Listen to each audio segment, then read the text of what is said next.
Hi everyone, my name is Dr. Kelly Oglioloro, and I am an early childhood director at one of the local schools here in town.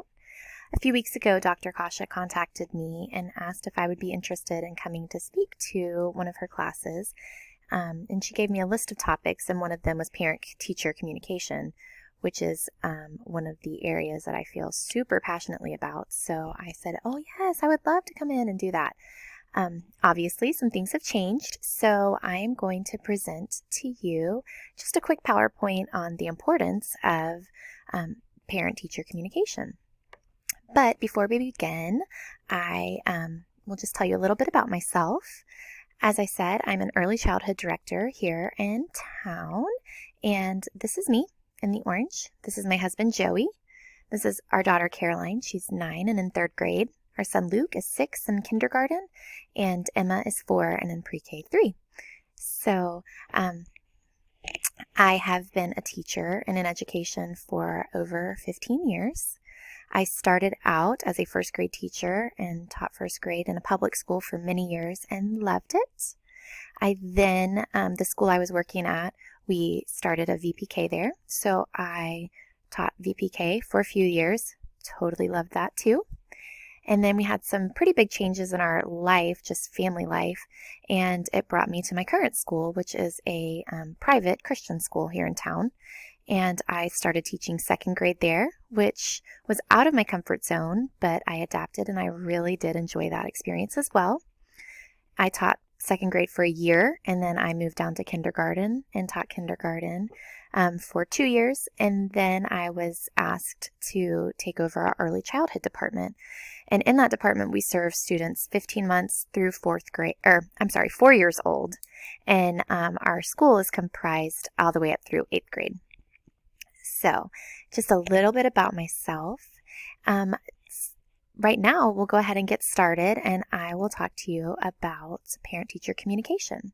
So, research, there's tons and tons of research, and it just kind of honestly is just that makes sense type of research of the importance of communications between teachers and parents. So, starting out, it's important for the open, honest, effective communication, and that just helps build the school and family relationship. The earlier on that you can do this, the better. Communication is a foundation for all forms of family involvement in education. Obviously, when you have open, honest communication, it helps build that trust.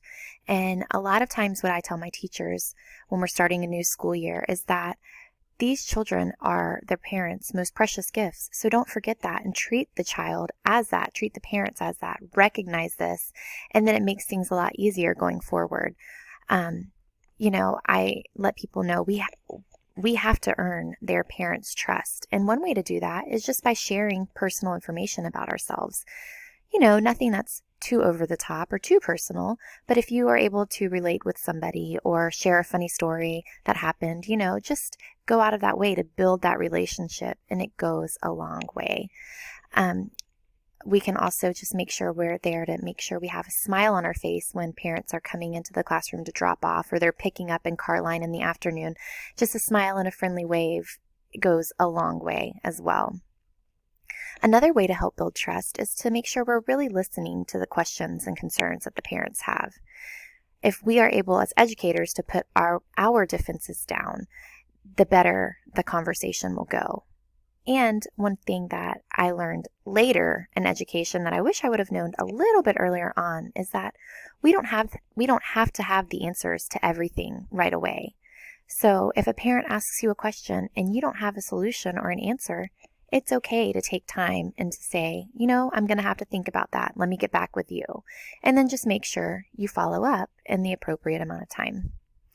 And then another thing is don't be afraid to go the extra mile. If you have a funny story that you can tell about a child or, explain how you worked on helping this child tie a shoe and he finally did it, share that story with the parents and, be excited to celebrate these milestones or share some bits of pieces about their day with the parents. And that will go a long way. Research also tells us that students whose parents and teachers communicate are more likely to complete their homework, participate in class, earn higher grades, and feel positively about school. A lot of times I tell parents that I'm working with, if we can use some of the same lingo or words, then the kids know that we're talking, and that helps kids do better. It makes them want to do better, and lets them know that our expectations are the same. Additionally, those students whose parents and teachers communicate, they're less likely to need redirection or discipline, to be absent often, to fail, or to experience high levels of stress. And if we just stop for a second and think about it, it makes sense.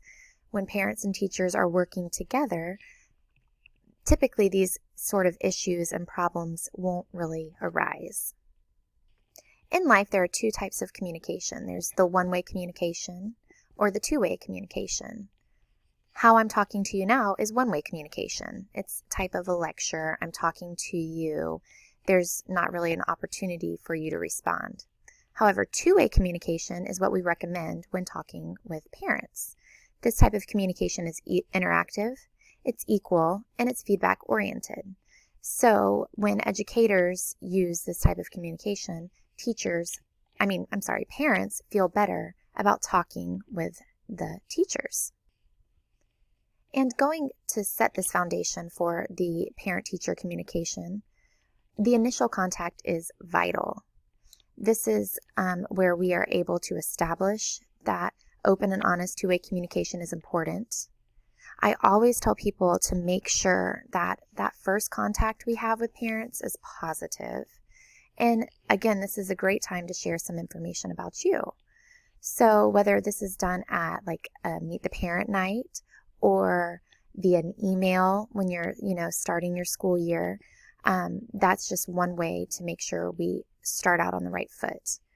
When I was a teacher, one of the very best things I ever learned, and it was at my very first school, the school had a requirement where teachers had to reach out to parents within the first week and make sure that contact was positive. So I made sure that very first day I would contact parents. So on my lunch break or during a special class or even after school, I would make a phone call to parents and just give them some information about the first day of school, let them know how much I'm enjoying getting to know their kids and can't wait to move forward. And like I said, I always did that the first day because then coming on day 2, expectations are established and, you can move forward and know that you've already made that positive contact with a parent. There are a few different types of communication. You can communicate with parents face-to-face, technology-based, or written. And when we do face-to-face, that typically includes conferences, whether it's an informal time, a drop-off or pick-up, parent nights, and even some home visits. I know at the current school I'm at, we have a beginning of the year conference with parents where the first, before school even starts, we meet with parents face-to-face. And it's just kind of an opportunity to go through the different expectations, some fun things that we'll have going on in the grade level, and to talk with parents to see if they have any questions or concerns. Some of our teachers do this in their classrooms, and some do them in home visits. Another way is technology-based. This goes through emails or different apps. You could use some of the apps that our teachers currently use are Blooms or ClassDojo. Some teachers have a Facebook page, use texts or class websites, or also they can video conference. And finally, sometimes just a good old handwritten note goes a long way with parents. You can also use like a take-home newsletter, a note home, like I said, or even something in the agenda. And one of the things we have here at school, we made little postcards, and on the front it just says, parent mail, not a bill, not junk mail, just a letter to tell you how awesome your child is. And then on the back, the teachers can write a little note to parents, which is great. As a parent, I know I love receiving these kinds of notes. When we're working to figure out how to establish this ongoing communication, the first thing you want to do is make sure you have a plan. And then you'll want to let your parents know how we'll communicate throughout the year. And then from there, you need to make sure you're consistent with this form of communication. You want to develop the positive communication early on so parents aren't afraid to come and talk to you if an issue arises or if they have just questions. When we have conferences, that's a good time to make it goal making rather than that one-way communication where you're just telling them about how their child is performing or not performing or behaving. And when we make the goals together, again, we're working together with the families, so families will feel comfortable. We also want to make sure that you're willing to use different types of communication to help suit the various needs that families might have. Some families may not use Facebook. So if using a Facebook page is your only way of communicating, that won't work for everyone. So while you want to be consistent, you also want to have a bit of a variety or be willing to communicate in different ways. Ultimately, as educators, I think our number one goal should be to make sure that students are thriving. And one way to make sure that students are thriving is to make sure that we are talking openly, honestly with our parents. Parents love to receive random feedback, and they would really appreciate to know that they are able to come to you with any questions.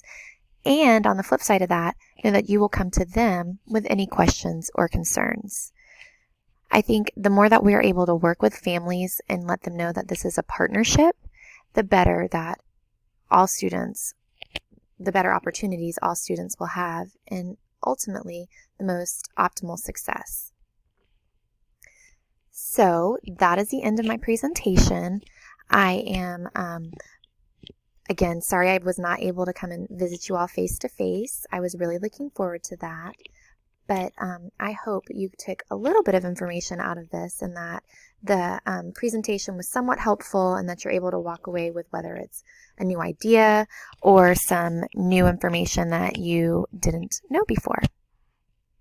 I hope you all are staying well and that you're able to get all of your studies done. I know this is a stressful time for everyone, and just know that I am praying for you as you finish up your semester. Thank you for the opportunity. I hope you all are doing well. Take care.